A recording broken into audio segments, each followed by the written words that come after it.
Duty বাড়িয়ে দিয়েছেন। গোটা ভারতে কোথাও বাড়েনি। পেট্রোল ডিজেলে 1 টাকা করে কৃষিমণি বাড়িয়ে দিয়েছেন পশ্চিমবঙ্গে।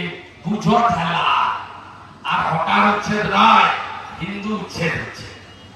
বেছে বেছে বেছে বেছে যারা বিজেপিকে ভোট দিয়েছে উচ্ছেদ করছে।